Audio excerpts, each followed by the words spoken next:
very good afternoon to each and everyone for this wonderful session.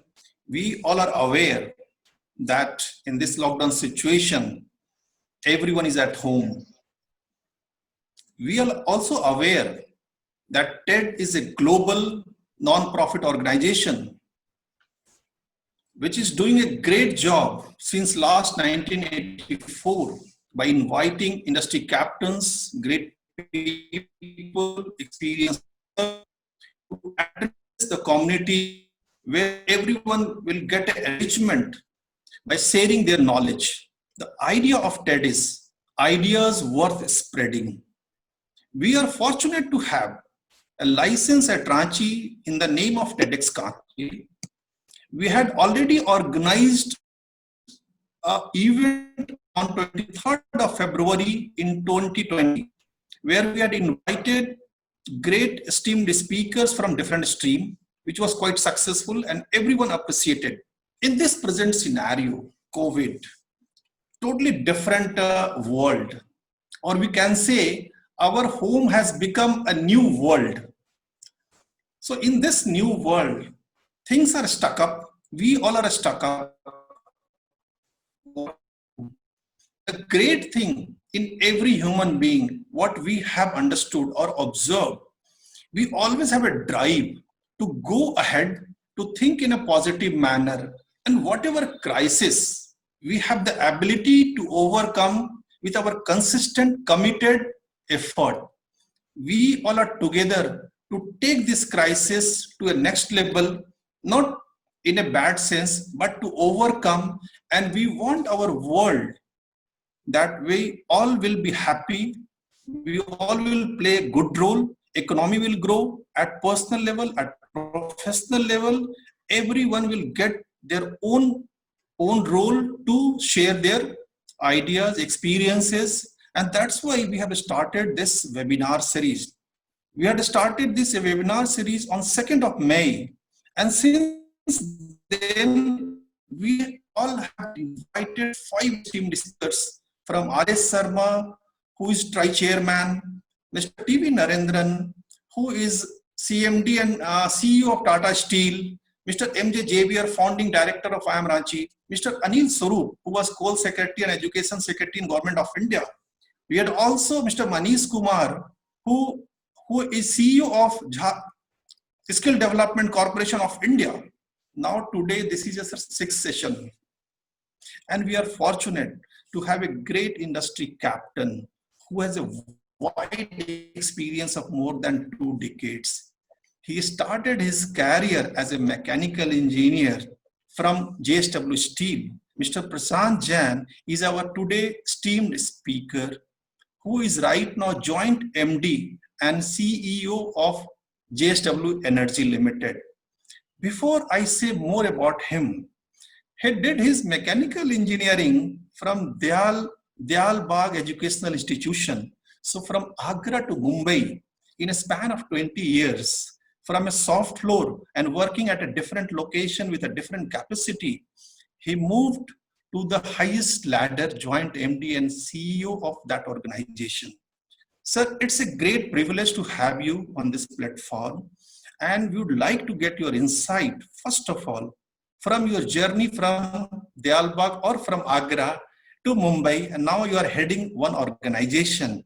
How do you find this journey? Because we would love to hear you from your experiences, and this will help each and every generation to understand what consistency means, what upgrading of a skill means, and what discipline means. So over to you, sir. Prashant sir, please share your insight on this journey, that how you have started from Agra to Mumbai. So thank you, Rajiv. Thank you, Rajiv, and good evening, ladies and gentlemen. And it is my really privilege to be speaking with you, and I would like to thank Rajiv too for inviting me to share my experience and whatever I can do in these next 60 or 90 minutes. My journey has been very simple, like each one of you are having. And, I'm an engineer by qualification, but things keep on happening with me. So I started my career with the DCM Shriram Industries in 1992, and there three years I worked in a sugar mill, Dorala Sugar Works. Some of you might have heard about that. It's next to my native place. I belong to a place called Meerut. So I used to stay in Meerut and then used to work in that company. But after 3 years, then I looked for some opportunity because I realized that, probably sugar sector, I'm not having the right kind of opportunities. So at those days, there were no, you know, no internet, no mobile phones. So on Wednesdays, every Wednesday there used to be classified and post box number with that some vacancies used to come, and then I applied and then I got opportunity to work in JSW Group in Tarapur. There I started with the assistant manager project, and I was doing very well. I want to share you, to cut the long story short. um, I I was in plant, and then I was looking at that, I will grow within the organization as a operations head, then subsequently the plant head, and I was pursuing my dream, and I became the project head, then subsequently maintenance head, then operations head. And one fine day, I think it was in 2003, I got a call from Mr. Jindal, and then he's called me, and then he's in his office, he said that, would you like to work with me, because I'm building the next project in Vijayanagar. We want to take it to the next level. In my mind, fraction of second, I said no, because I thought that, I am doing very well, and then I'm an engineer. What will I do in the corporate office? But then looking at the challenge and opportunity, I said yes. And then he said, okay, tomorrow onwards, you please join me. And then I started working with him. And that's where, I got involved into, new things like building the projects at Vijayanagar, and then subsequently handling the commercial functions, mergers and acquisitions, and, various other discipline like information technology, corporate affairs, legal. So all those experience I got at Bombay. So the story which I wanted to tell you is that, when you are not expecting something, unexpected things happen to you, and unexpected want to undertake, like I never undertake this opportunity when it was offered to me, in my mind, in my thought process, but I undertook that. But those opportunities and those kind of challenges shape your life, True. because always when you plan that, I want to do in this particular way, you are planning for expected outcomes. But with the expected challenges and expected outcomes, you know you are going to have expected results only, which is what you are actually planning. But if you are planning for exponential growth, or you are looking for you want to leapfrog, you have to undertake unexpected challenges in life. That's very true. So that's what happened in my life. And then rest is the history. I got a huge opportunities to take up various new challenges every 2 years, and that's what shaped up my life. And today, now, for last 3 years, I'm handling the business of power business. True. Very true, sir. And that's a great journey that you focused on your career, keep upskilling yourself and getting all the opportunity at the right time. So my another question to you, as we all are aware in this situation, India is one of the third largest manufacturer or producer of energy. And we are also third largest consumer of power also. The total, I think, installed capacity is around 370 gigawatts, sir, 370. As you have taken JSW Energy as a CEO, I think production capacity is around 5,000 megawatt. And recently, you have also, I think, acquired one plant of GMR Kamalanga, which somehow it looks withheld to whatever reason right now.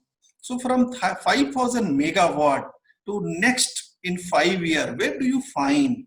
Because power sector is going to grow. It is the need of economy. And as India is growing, power sector will play a key role. There is no doubt on that, sir. So from that point of view, where do you find JSW in 5 years? Yeah. So look at this way, that in India, right now the consumption is close to 1,300 billion units. Last year, the consumption was 1,293 billion unit, and with the 138, 1.38 billion people you are talking about, the power consumption is less than or 1,000 unit per person. And typically, if you are looking at the power consumption per capita in a developed world, is to the tune of 6,000 to 7,000 units. So we are going to see a long journey to become a developed country, and the power consumption of a developed country. So that's one part of it. Second part of it is that there is a technological shift which is taking place globally, and that is that people are shifting from thermal power to renewable Right. power. And in typically in renewable power, the current capacity utilization factor, which you call it CUF, is 29 to 30%. Yeah. That's the typical thing. So if India was supposed to set up a one terawatt or 1,000 gigawatt capacity in next 20 years, 25 years time frame, in order to catch up for the growth, probably we will be setting up 3 times of that capacity, because the journey from here on will be primarily from the renewable side. Now, you are looking at annual power consumption growth. Typically, the power demand elasticity has been 1:1 in the past 20 years to the GDP. So when GDP was growing at 6%, then power consumption was also growing by 6%. But over a period of time, that elasticity has come down to 0.8, primarily because two, three reasons. One, the power efficiency has been improving. So now in our residence, we are using LED. In our industry, we are using variable frequency drives. So all these things are, or whatever gadgets we are using, they are very, very energy efficient. So for particular GDP growth, your power consumption is going down. So that's one part of it. Second part of it is that a lot of technological interventions are taking place in order to reduce the transmission and distribution losses. So because of these two reasons, the power demand to GDP elasticity will be anything between 0.7 to 0.8 times. Correct. Now, if India is going to grow on an average 5%, 6%, I'm not talking about double digit or any other, those kind of a growth, if we are going to get, then certainly it is going to be even better. True. But if I am doing a mathematics based on typically 5-6% of GDP growth, you are talking about 4 to 5% power demand growth over a period of next 20 years time frame. True. Now, if that is the situation, then you are on a base consumption of approximately 150 gigawatt of the power consumption is there. Correct. On that, you are talking about 5% is approximately 8 or 9 gigawatt of the incremental demand every year will be coming. And if you are deploying renewable technology with the 30%, you means 3 times capacity you are going to need every year in order to meet this demand. That means you are talking close to 27 to 30 gigawatt, and which will be continuously increasing as we are going to grow because of the base effect. So 30 gigawatt of the new capacity of renewable every year is required. So that means for next 20 years, you are going to talk about 600 gigawatt to 900 gigawatt capacity addition by renewable resources. Right. And each gigawatt is calling for an investment of close to 5,000 crore. So every year in rupees capital investment, 1,50,000 crore capital investment is required in this sector. And that's what we are talking about, the kind of a size of opportunity in this country. Now, given the kind of a landscape, if you remember the Murphy's law, which talks about if anything can go wrong, then everything possible has gone wrong in the power sector now. True.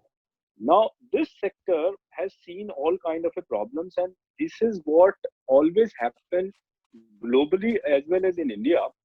When you are pushed to the corner and everywhere there is a crisis, the maximum kind of a reforms which takes place. It has historically taken place globally and also in India, and I believe that that's the right time now. The reforms are going to take place. And recently, if you look at the government of India has also talked about various reforms in the sector, which is talking about new tariff policy, where they are talking about that the direct subsidy will be given to the consumer, the digital intervention by putting the digital meters and prepaid meters, the disinvestment of the distribution companies, and also the commercial mining in India. So these are the powerful reforms which are very, very important for a successful sector where the investment can flow, and the government of India is working towards that, and now the execution will be key.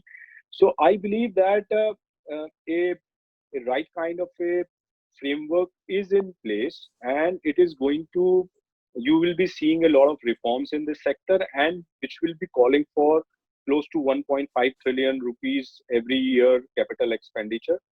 Now, very little companies are in a good financial situation at this point of time, and that's where JSW Energy is one of them. And we have one of the strongest balance sheet. We generate quite a good cash flows. We are only free cash flow company in the country in power sector.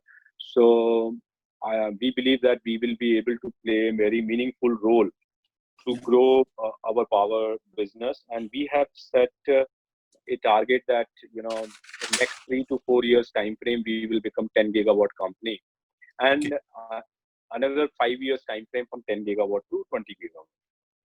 So that's a very big statement from your side, sir. In next 5 to 10 years, you are thinking to produce a gigawatt.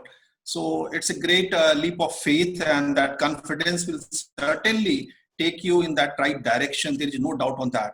But as you also know, when you have some good plant here in India, right now you're operating 5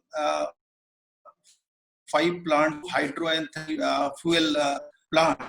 Recently, as you had acquired Kamalanga from GMR, which is somehow stuck with a reason. I just want to know, from a government point of view, we need to comply so many regulatory issues also. And in power sector, what I have personally found, 2 major issues, sir: different tariff plan in different states, and also delayed tariff revision policy always takes a lot of time. So what's your suggestion to government also to expedite those things so that things will be smooth, and corporate as corporate is taking in the right direction, so they will just focus on the production and some other part also, so things will be smooth. What's your suggestion and what's your idea on that? The government is already working on that. Yeah. Earlier the power sector was on a cost plus basis because it has been always a regulated sector. So there was a cost plus regime under Section 62, where there is a particular return on equity which is provided to the project developer, and balance other costs were passed through. But that regime is now out, and now whatever the projects are being built are based on the competitive bidding. So it's a single tariff bidding based on which, like for example, now wind and solar, there is a 25 years fixed tariff. There is no escalations. There is no regulation you have to comply with. So once you are winning the competitive bid, after that regulator is going to adopt it and approve it. Once it is approved, then after that, for next 25 years, during the term of PPA, you are not required to go to PPA, go to the regulator for any kind of approval until unless there are any kind of a disputes under the PPA. So these kind of regimes are already changed in the power sector, but still one should remember the biggest problem in the power sector is that we are operating under federal and state structure. Central government has the authority to make rules and regulation, and power is a state subject. I totally agree, sir. This sector. And second is power is the social sector still. There are being state subject, and it's very, very politically connected. A lot of political interventions are there because of the social reasons, and various political commitments political parties are having to the underprivileged section of the society. And that's why the new shift which is taking place in the sector is to use the technology for on a prepaid concept. I just want to tell each one of you what is the reason in India that 96% of the mobile connection are prepaid. True. And only 4% are postpaid. Correct. Is basically because the way we are operating, the way we are having the construct, it is very difficult to work on a postpaid connections basis. That's the same thing government is now doing in the power sector, where digital prepaid meters will be installed all over country. So you recharge the meter how much power you need. If you need a power for a day, you recharge, and then next day you don't need power, don't recharge. So you will not get the power. I totally agree. I think this is going to a new change in Indian society. Correct.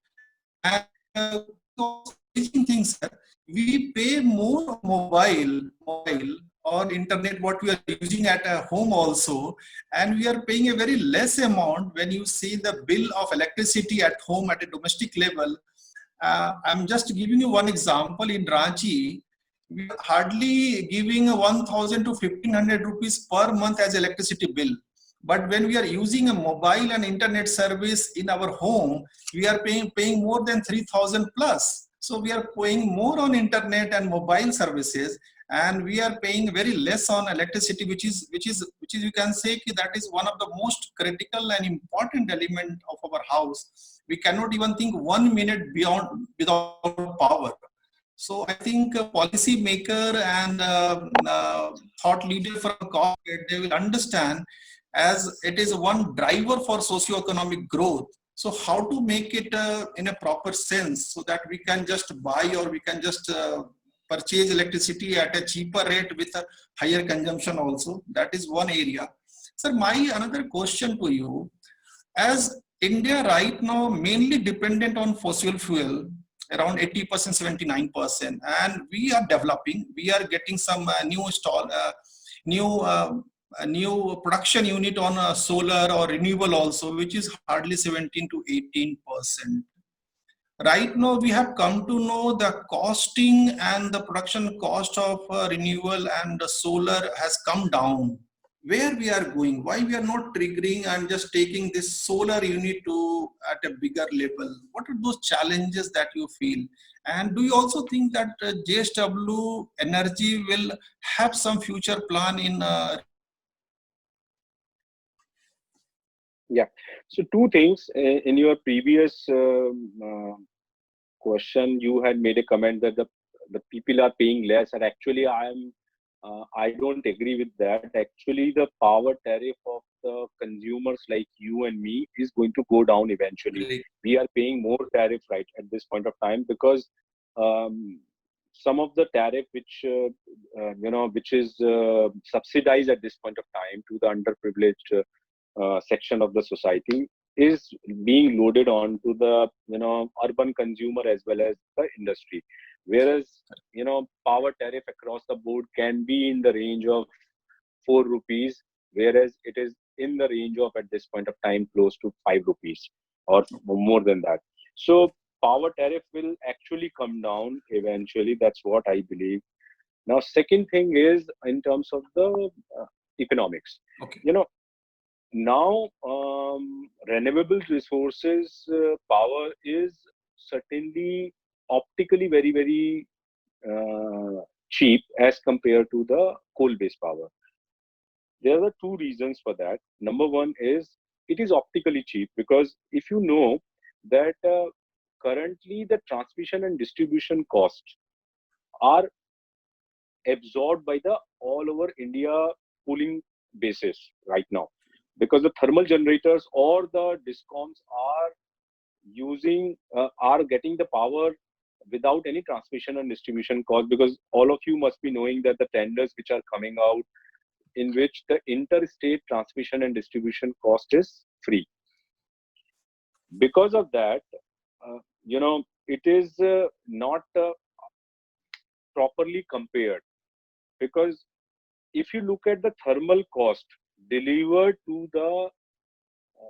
the consumer on an average in India is 4.20 average purchase cost of the all distribution companies in India. Some distribution companies will be having 3 rupees 50 paisa, some will be having 4 rupees 25 to 4 rupees 50 paisa, but average all over India basis is 4 rupees 25 paisa.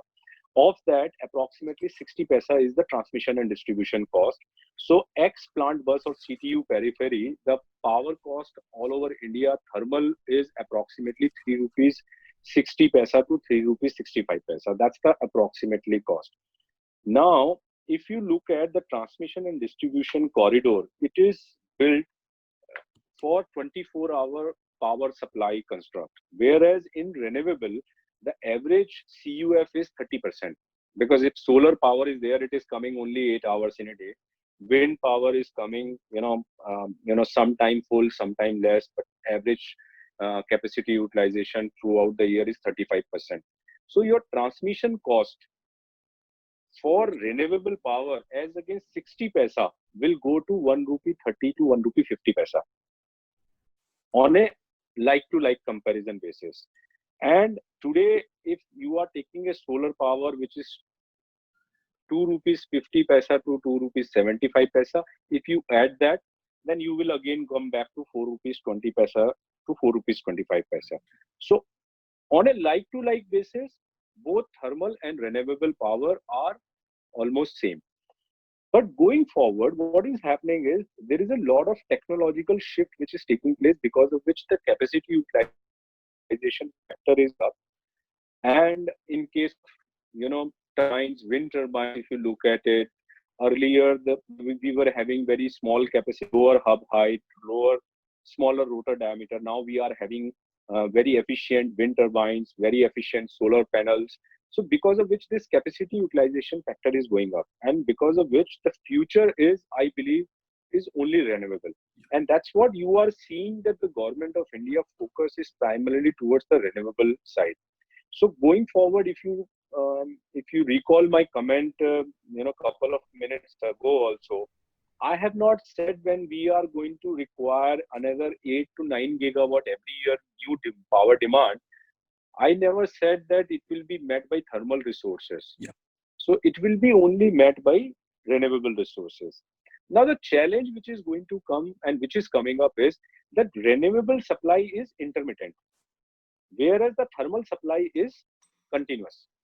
So you will have to do the demand management accordingly.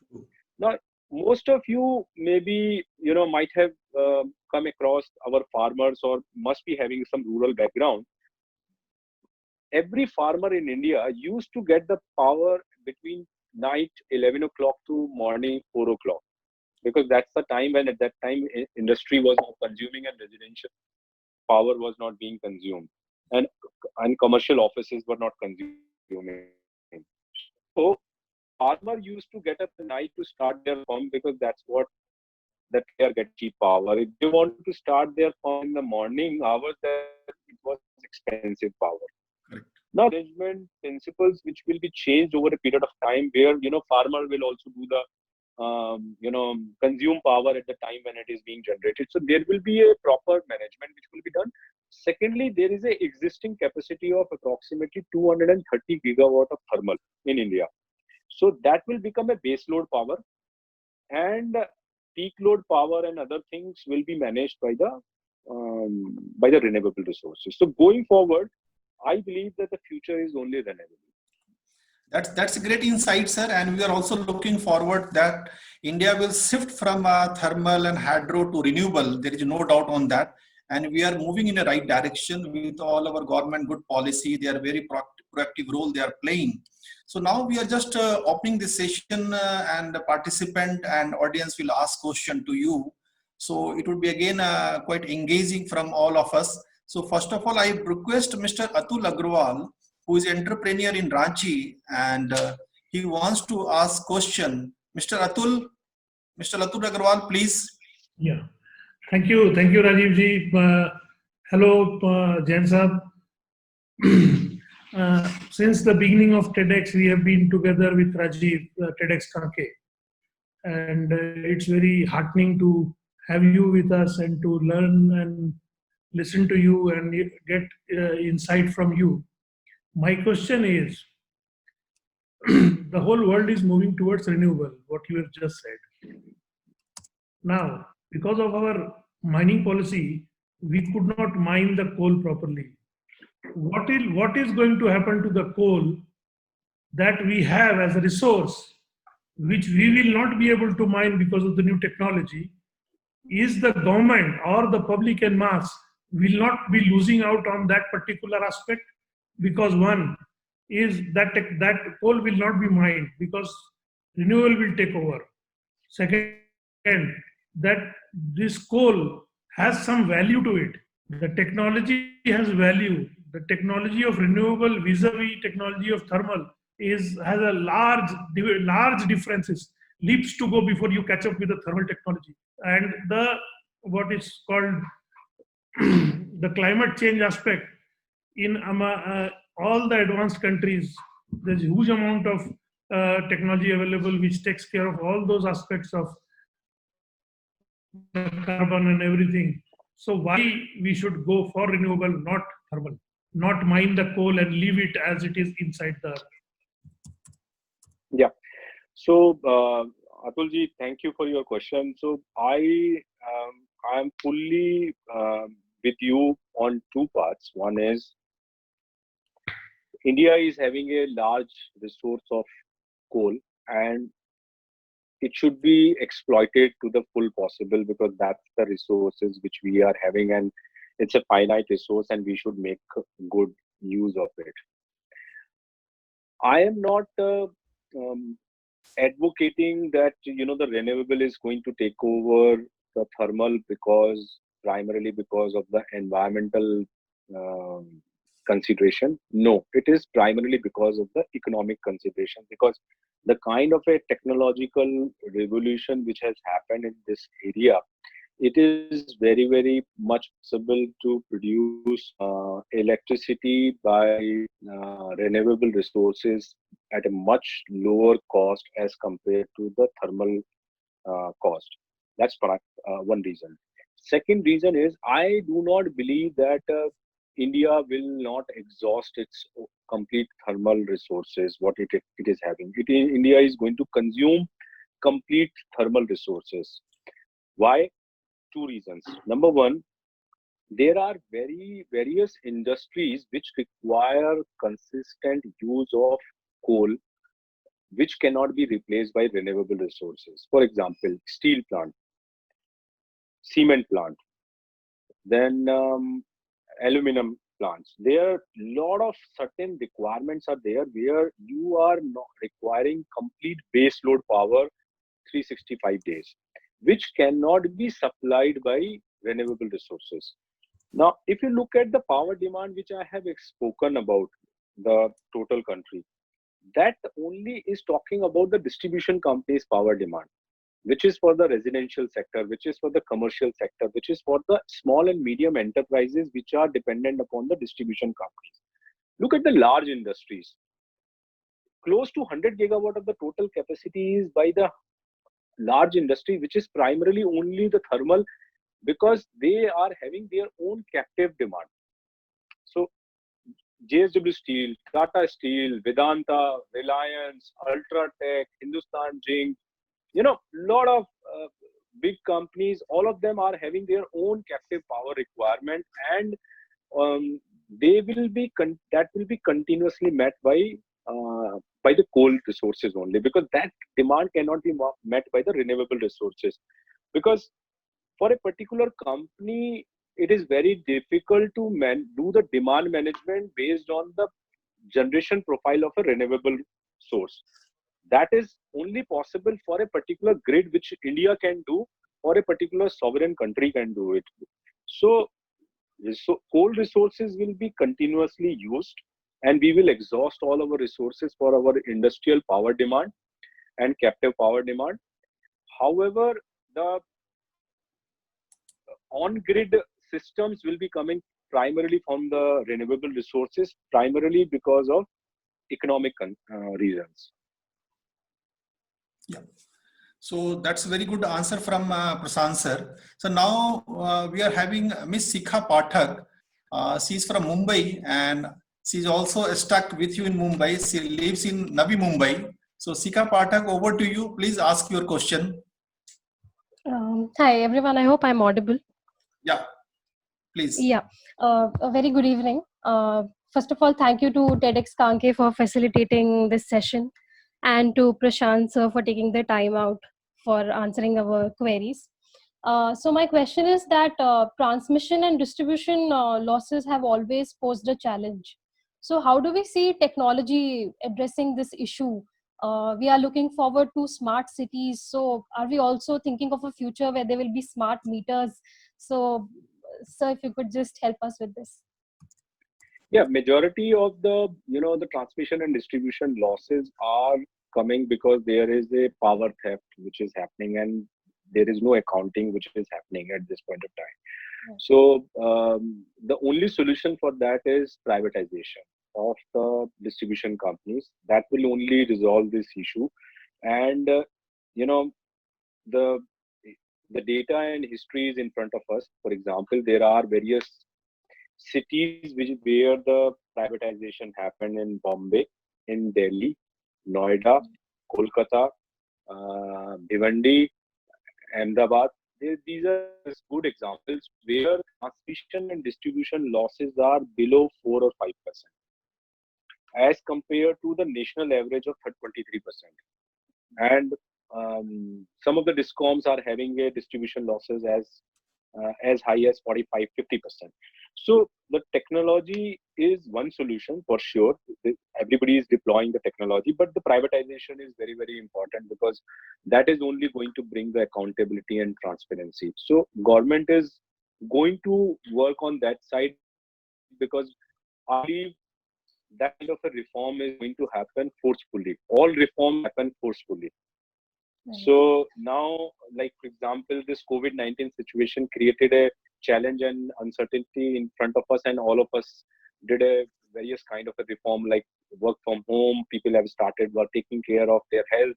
So those kind of reforms are taking place forcefully.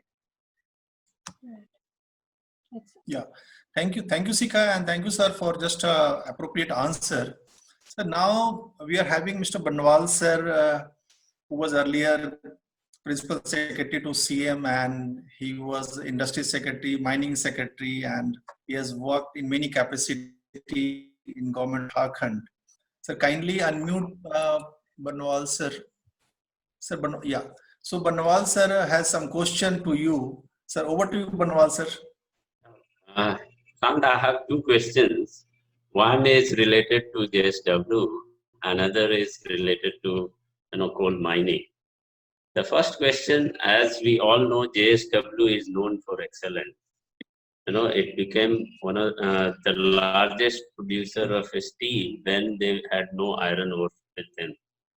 And probably you must also be looking at the same goal to become largest producer of power. JSW becomes the largest producer of power. So, and what is the time span you are looking at when JSW Energy becomes the largest producer? Yeah. Maybe now the raw material will not be a constraint, because you are looking at renewables, which is available everywhere. So that is my first question, and probably JSW will certainly must be having this mandate for you, and you must have planned that there. Second, as Atul asked the question, what we will do with coal, and in fact, till the time we were struggling with the energy resources, we always thought coal as the main resource because that is what we had in India. We didn't have oil, we didn't have natural gas. We had primarily coal. Now suddenly we get a huge resource in form of solar, wind, hydro, etc. But in the meantime, Government of India has come out with the commercial mining, opening of the commercial mining of coal because probably with the concern that since coal might become obsolete in certain years time. So this opening of commercial mining, how do you foresee will allow extraction of coal much before it becomes obsolete? So how do you see that, and how quickly this policy can be put on ground? Because there are a lot of people resisting to that because this is just reversing the 1973 nationalization of coal. So that is my second question. How do you foresee this new policy of Government of India for commercial mining by private companies? Yeah. So, sir, I'll take the first, which is about when do we see ourselves as the largest power producer. So, the largest power at this point of time is a public sector company, which is to the tune of 55,000 megawatt. And the kind of a government mandate is now becoming is that they want in every sector 1 to 4 companies maximum. So, there is going to be a lot of consolidation in power sector, which is going to take place. So, I believe that NTPC will be acquiring a lot of public sector companies and central public sector companies, and then they will get combined, and this will become even the larger. So, so I don't see in near time that any private sector company can very quickly become a largest power sector company in India. But however, the way we have been looking at it, that see, we could have grown from 5,000 megawatt what we are today. We could have been easily 10, 12,000 megawatt at this point of time, but we could not do that for only one reason. That was that there are a lot of uncertainty in this sector, and we were not getting at that kind of a visibility, and because of which we could survive in this crisis, whereas other power companies could not survive. Now we are getting a lot of visibility because there is a realization in the state government and central government and various other stakeholders that this sector cannot continue the way it was operating earlier. So now this is the right time for us to grow. And as I said, that I am seeing that in next 3 to 4 years time frame, we become 10,000 megawatt company, and another 4 years after that, 20 gigawatts. So in next 7 to 8 years time frame, we can become a 20,000 megawatt company easily. So that's what I see a growth profile. And it can be earlier in case the economic environment become better, then they should do that part. So the only big challenge in the power sector is your upside is capped, whereas downside is completely open. So balance you have to create in in your business is that how do you secure your downside? It's so I always talk to people like power is like lending business. Like in bank, you have 1 rupee equity, you borrow 6 rupees or 7 rupees from the market by way of deposits or by way of bonds, and then you lend that 7 rupees to someone else, and then you earn 3% to 3.5% net interest margin on that 7 rupees. But effectively, that 3.5% margin on 1 rupee becomes 35%.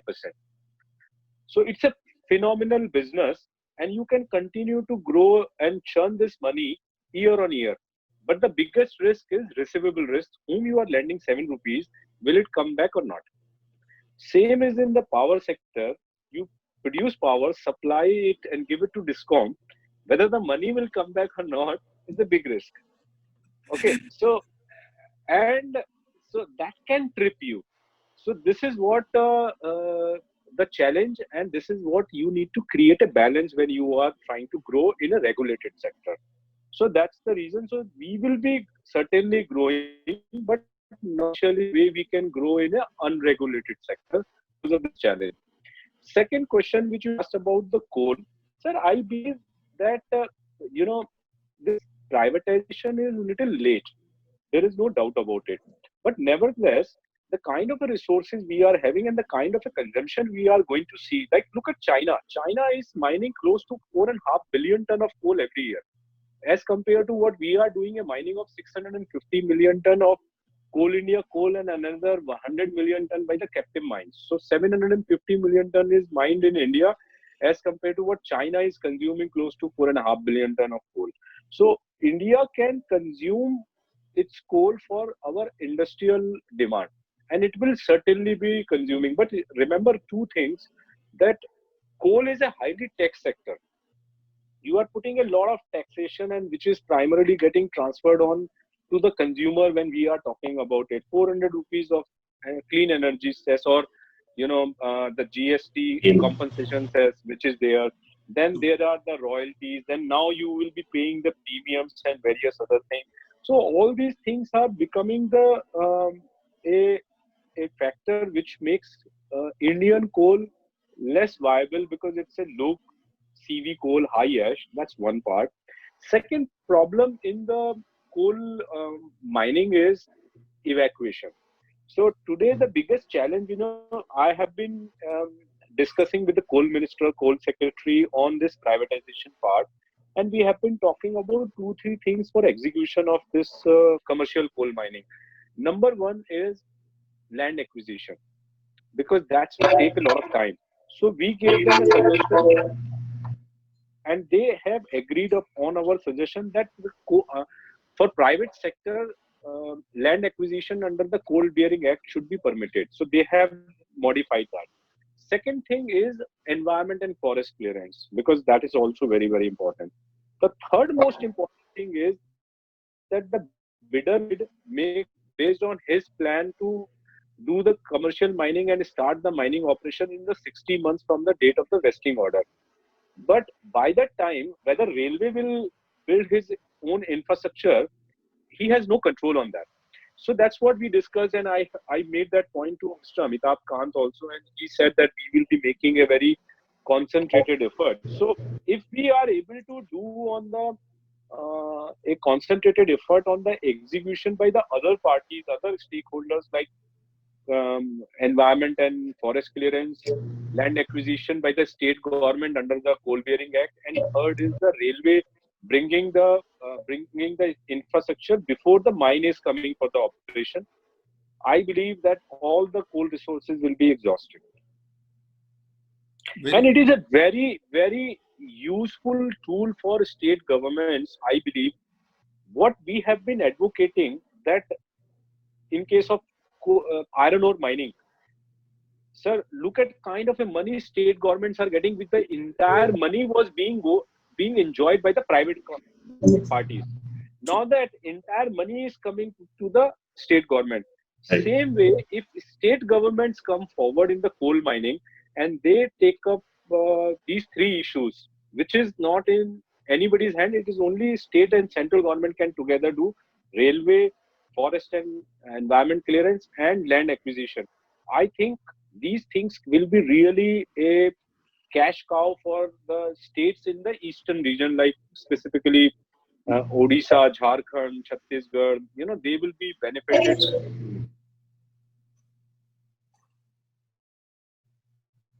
Yeah, very true. Yeah, can I just add on to one point, that in this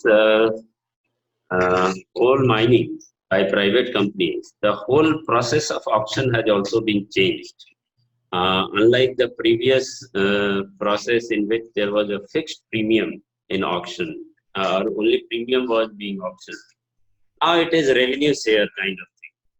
So, do you think the way very high premium has gone in iron ore in case of Orissa and some other places? Do you think coal also will go that way, in form of a very high premium, for which will be a earning for the state government?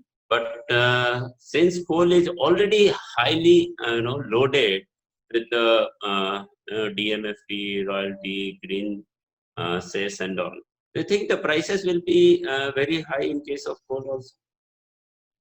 So premium will be good because only one reason is that because the benchmark will be based on the one index which they are going to, National Coal Index, NCI, what they are going to produce, and where the dominating factor will be the Coal India prices.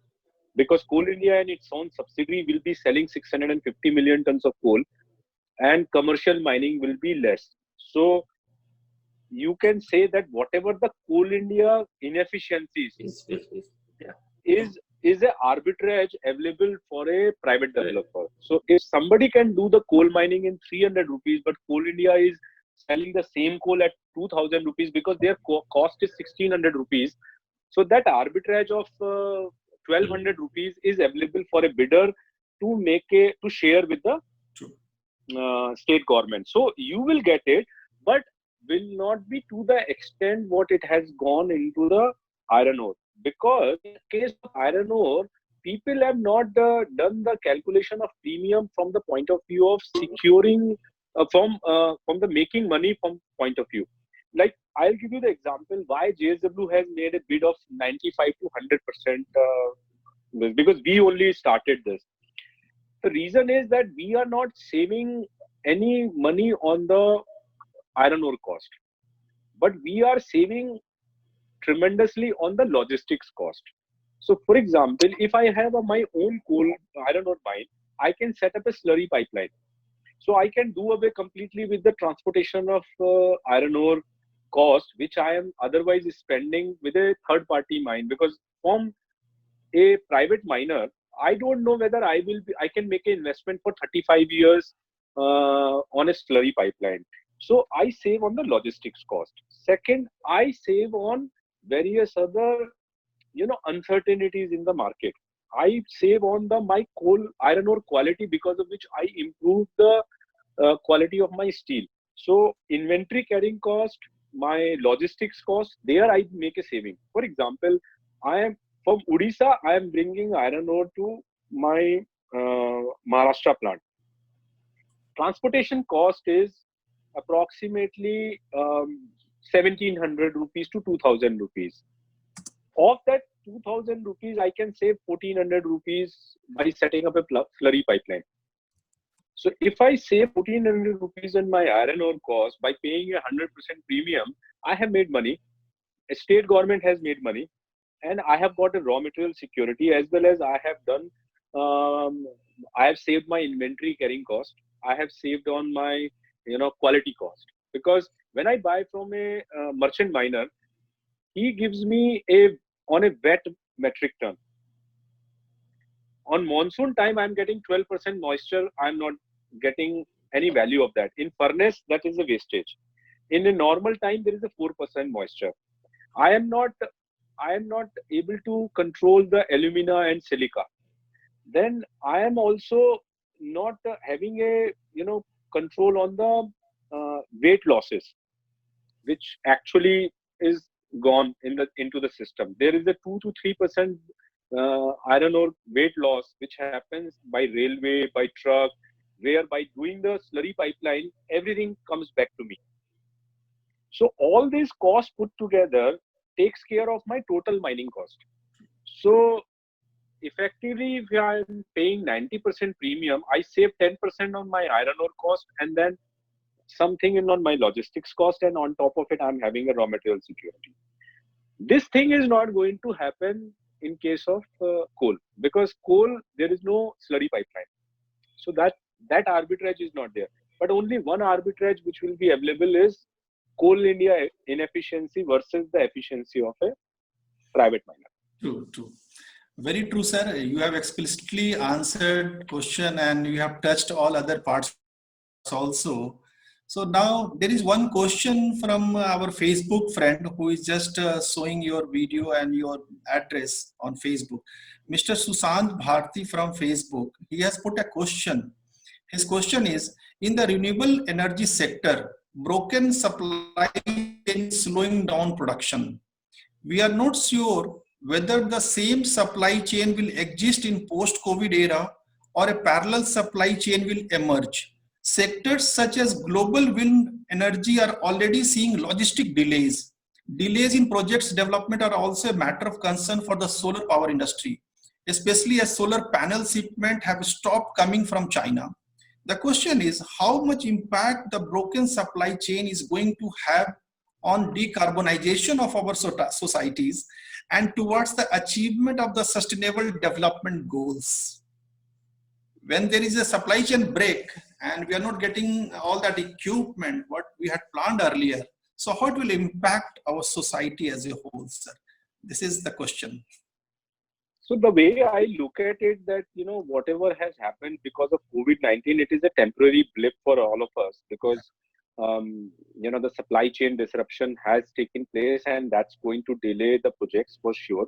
And but that is going to have a temporary impact of 6 to 12 months time frame. But post that, everything is going to get normalized. Now, each one of you are already aware that the supply chain is being restored, and people are going back to work. And then now in next 3 months to months on, everything will become normal. So it's a time that how we are going to deal with this situation. So the way I see it, that we are going to become normal very quickly. That's a great, sir. That's the futuristic approach and a very positive approach. We all are optimistic on that things will change, and that new word is coming, new normal. New normal, we need to cherish it, and we are ready for that. There is no doubt on that. So now I'm just moving to some other session, and that is called a rapid fire session, sir. I have some impromptu question to you, and I think you will cherish us and you will also enlighten us with all your insights also. It's a normal from your personal to professional and your own liking in some other area. So get ready, sir. So you are having your coffee right now? Yeah. Just take one sip of coffee, just to cheers to you. That's a wonderful thing. Thank you, sir. So as we all are locked down in this situation, we are at home. Have you ever made any recipe at home? And what was the reaction of your daughter, sir? Because normally daughters are papa's daughter. Have you made any? No, unfortunately, I'm not a good cook, and so I did not try my hand on that. Okay. So, but the only thing that I did during this lockdown, which was very different, was I could spend a lot of time with my dog. Yeah, that's a great. Just to keep yourself fit and physically fit also. And you also have done something unique, and which somehow you were under stress also, a kind of dusting and cleaning of your house, sir. No, not really. Not really. Okay. So what's your best time at home that you love to do in this time? What you do normally? So I typically enjoy my best time is in the early morning, and this is for last 20 years. I have been making a practice that I spend at least 15 to 20 minutes with myself alone and I always have been introspecting for the day which has gone by and what I would like to do things differently. So that's how I always see, because my motto in life has been always to do things differently. So when you have that plan and you have something in your mind to do things differently, so you must read a lot of books, as far as I feel, and I may be wrong. But what was the last book that you had read in this lockdown situation? Yeah, unfortunately, I am not a good reader, and so I don't read books. But I spend a lot of time in interacting with people. So most of my learnings have been coming from practical life by interacting with people, observing people, talking to them, and listening to them. So I spend during this lockdown time, I have been talking to a lot of my colleagues, my industry friends, and other people, and then hearing their experience, and I have been learning a lot. I totally agree with you, sir. I also like that kind of approach. I always say ki go and take admission in a university of observation, where you go and observe, interact with the people and talk to the people, get their insight and learn from them while interacting. So that's a very right approach also, sir. But I want to tell you here, Rajiv, is that there is no perfect recipe of learning. True. So if I don't like reading, it doesn't mean reading is bad. So one should see and find out what works for you. Yeah. So whatever gives you a motivation, you should try and do that, but you should learn every day. Yeah. So in this lockdown, we are at home, sir. But once in a year, people like to travel, to move different places for their own refreshment and for a retreat also. Post-COVID, what would be your destination that you want to travel? Which place? No, I have been traveling a lot throughout my life, and every year at least 3 times or 4 times I go for a holiday. Correct. And I take a short holiday and I always travel. But right now I have certainly not made a plan to travel, because I think now traveling will not be as easy for at least 12 months time frame. Okay. But certainly after whenever the things are becoming normal, I will be traveling, because there are many places which are yet on my list, which I will be going. Not immediately in next 12 months. I have not made any kind of a plan. And just to share, for example, on 2nd of February, I was scheduled to go to Japan on a holiday. And when it happened in the month of January in China, at that point of time, we were very, very proactive. And then because we are well read and I was well connected. So on 27th of January itself, I decided that I am not flying to Japan for holiday. So that's it. So do you believe in next life? And if you believe, what you want to be? CEO of JSW Steel again in future, or what's your goal? So as I said, is that you cannot decide and you cannot plan that what you want to be. Yeah. The way I have been working and my philosophy of life is, first is that you should do what you love, or love what you are doing.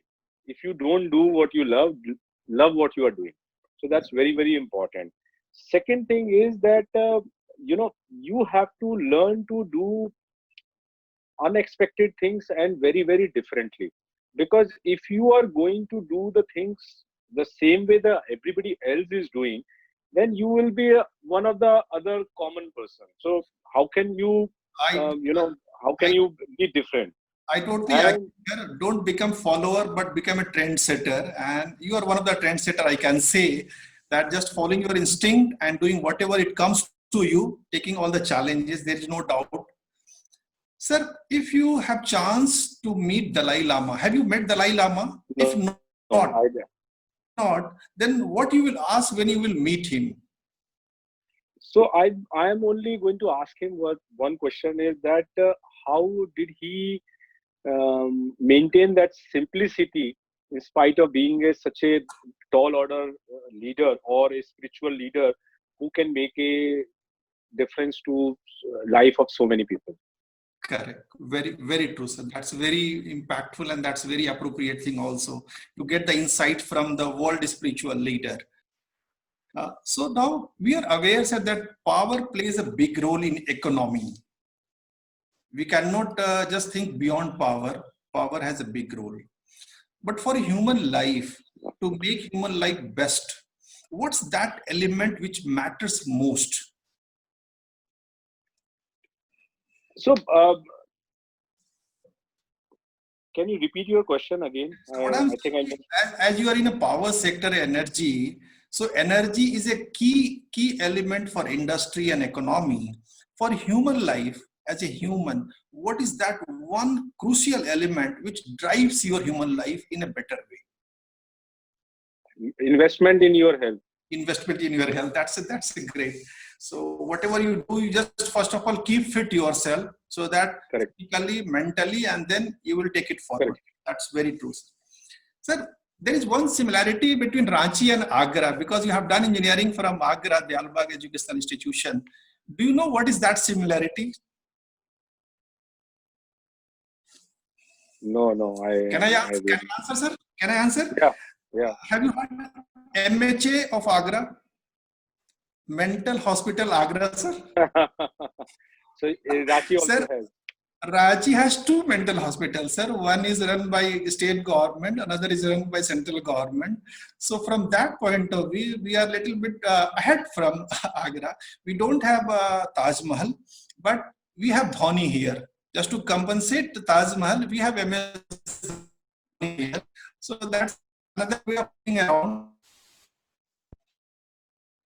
So which songs do you like most when you are alone and you want to be with yourself? So more of ghazals and also some romantic songs. But I mostly listen Hindi songs. That's great.